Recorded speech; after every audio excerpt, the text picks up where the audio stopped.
sekali sehingga Anda bisa hadir untuk menjumpai Anda dalam program Bincang-Bincang JTV Malang. Hari ini saya sedang berada di gedung DPRD Kota Malang, di mana nanti kita akan berbincang nih dengan Wakil Ketua Komisi C dan juga anggota Komisi C. Narasumber kita ada dua pemirsa, langsung saja kita sapa, yaitu ada Bapak Kolonel Purnawirawan Dr. Andes Djoko Hirtono, SSTF SMI.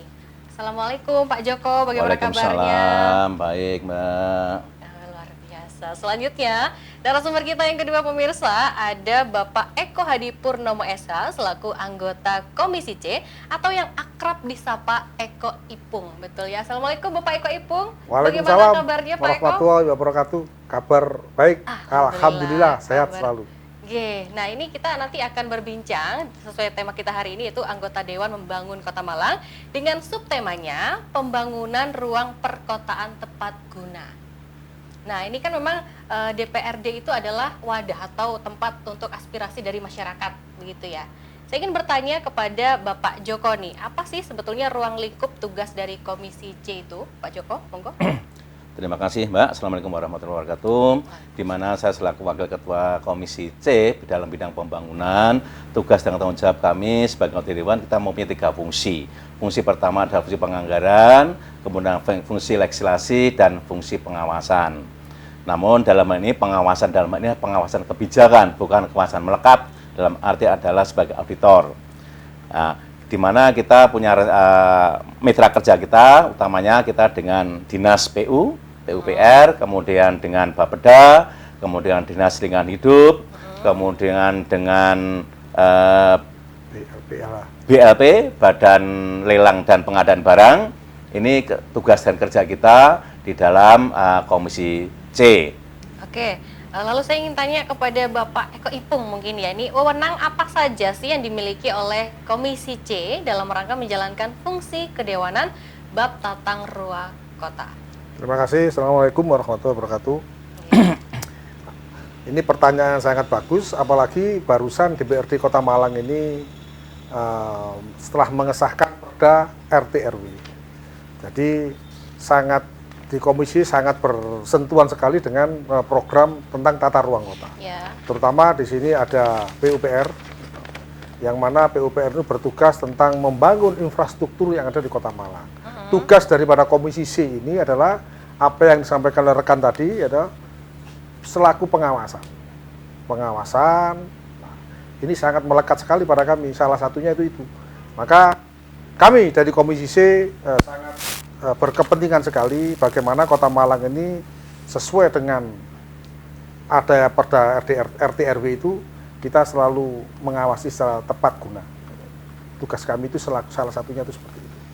Lalu mungkin ada yang ingin ditambahkan dari Pak Joko terkait wewenang apa saja yang dimiliki oleh Komisi C? Jadi betul sekali apa yang dilakukan oleh teman kami adalah Bapak Eko tadi, itu tugas tanggung jawab kita. Kemudian di dalam, karena kita bersentuhan langsung pada masyarakat yang melalui dinas-dinas yang terkait, sebagai contoh misalkan dengan Dinas Lingkungan Hidup, kita akan melihat sejauh mana tupoksi yang telah dilaksanakan daripada Dinas Lingkungan Hidup dapat berjalan dengan baik, mulai dari perencanaan sampai terjadi evaluasi. Demikian dari Bapeda, kemudian dari Dinas PUPR dan Badan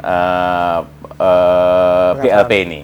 Itulah tugas tanggung jawab kita, sehingga kita selalu memantau apa yang telah direncanakan dan dievaluasi apa benar nabrak aturan atau tidak. Kalau udah nggak nabrak aturan ya kita dukung semuanya. Tapi selagi nabrak aturan, kita selalu Dewan, kita punya tugas dan fungsi sebagai legislasi, kita sampaikan bahwa ini tidak benar. Tadi kan dikatakan oleh Bapak Eko Ipung ya terkait bahwa Komisi C itu memberikan pengawasan. Apa sih sebetulnya diawasi oleh Komisi C?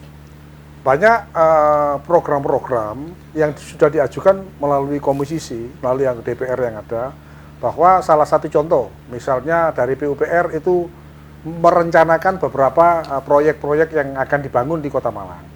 Di DLH juga gitu, bagaimana pengembangan sampah dan macam-macam. Nah, dari tugas dari rencana pembangunan tersebut, tugas kami secara melekat itu mengawasi tentang anggaran, berapa anggaran yang diperlukan. Jadi hanya ke anggaran saja ataukah juga dan lain-lainnya? Salah satunya adalah anggaran. Lalu masalah pengawasan bangunannya ini sesuai apa enggak.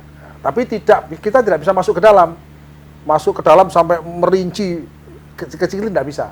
Jadi masalah kebijakan aja. Oke. Kalau kebijakan itu sesuai dengan RPJMD yang ada, gitu, maka kami akan dukung itu.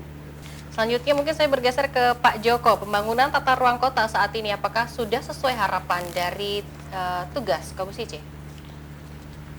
Kalau menurut pendapat saya pribadi, kalau namanya sudah sesuai 100% ya belum. Namanya belum tidak sempurnaan. Makanya di dalam RT RW ini kan selama 20 tahun. Setiap 5 tahun kita adakan evaluasi. Nah, nanti apa-apa yang telah dikerjakan, evaluasi bagaimana? Mulai dari perencanaan, kemudian pelaksanaan evaluasinya. Namun kita juga berpikir bahwa masa kita harus berkembang. Jadi perkembangan masyarakat, kepada penduduk, masalah ekonomi dan sebagainya akan mempengaruhi daripada program-program RT RW selama 22 tahun ini. Setiap 5 tahun kita evaluasi. Ini makanya dikaitkan dengan masalah visi misi dari wali kota dan RPJM-nya wali kota. Setiap tahun kita evaluasi selama masa periode wali kota ini sejauh mana bisa terlaksana. Mungkin karena anggota dewan ya 1 periode 5 tahun, mudah-mudahan bisa 2 periode, kita akan bisa lanjut untuk bisa mengawasi, Mbak. Nah, ini memang tidak mudah untuk kita mengawasi selamanya, ini nggak mudah karena jabatan daripada anggota dewan ini hanya 1 periode 5 tahun. Padahal rencana RTW RW-nya selama 20 tahun, di mana setiap 5 tahun kita evaluasi. Tadi dikatakan bahwa belum 100% menurut Komisi C tentang pembangunan tata ruang. Menurut Bapak, sudah berapa persen dari 100% ini, Pak? Ya, kalau persentase kata kalau di atas 90%. Sebagai contoh, misalkan masalah RT RW. RT RW ini belum maksimal, Mbak. Sebagai RT contoh, RW, boleh dijelaskan RT RW itu apa, Pak, singkatannya biar pemirsa di rumah juga tahu. ruang tata kota dan wilayah, ya. Ini belum maksimal. Sebagai contoh masalah RTH. RTH ini di dalam PP-nya nomor 96 tahun 2021 dikatakan bahwa harus 30% dari luas kota wilayah. 30% terbagi menjadi yang 20% adalah untuk RTH publik dan yang 10% adalah profit. Privat. Ya, nah ini belum sampai sekarang kita baru sekitar 11%, Pak ya, yang terlaksana dari luas tata kota. Maka kita kembangkan. Kalau kita logika, ini RT RW ini sesuai daripada PP-nya itu mulai tahun 2007. Sudah berapa tahun sampai sekarang? Dari 2007 sampai sekarang hanya 2007, 11% yang sudah berjalan. Dari waktu yang dulu sampai sekarang sudah berapa tahun. Harusnya kalau kita memang concern ya setiap tahun berapa persen sehingga sekian tahun sudah akan terlaksana dengan baik. Ini sebagai contoh kecil aja. Masih banyak sekali hal-hal yang perlu kita perbaiki. Sebagai contoh misalkan lingkungan hidup. Lingkungan hidup juga permasalahan cukup banyak, Mak. Ya, kalau saya lihat memang sangat rumit sekali. Ya, rumit sekali. Contoh karena dia lingkungan hidup ini juga menyangkut masalah manusianya dan kehidupan manusia. Jadi kalau saya katakan lingkungan hidup itu ada yang abiotik dan biotik. Biotik itu yang masalah hidup manusia, kemudian masalah pohon, binatang dan sebagainya. Kita kelola dengan baik. Nah, yang abiotik ini masalah-masalah benda mati. Misalkan sungai, kemudian gunung dan sebagainya. Termasuk misalkan polusi udara, ini juga termasuk bagian daripada lingkungan hidup. Nah, ini belum maksimal semuanya.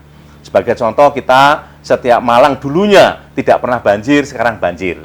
Ini kan masih ada masalah. Dulunya Malang itu kota sejuk, sekarang panas, ya, karena emisi karbon begitu banyak. Nah, ini sebagai contoh, Mbak, ya. Kemudian sampah juga bermasalah sangat rumit sekali. Ya, sampah yang kita di Sapeturang sampai sekarang ini belum maksimal kalau menurut pendapat saya. Mungkin kita sering bertemu dengan pihak eksekutif, kita rapat kerja, hearing, ini untuk memperbaiki. Sebagai contoh yang saya awasi pada saat mengadakan kunjungan kerja di Solo, studi banding.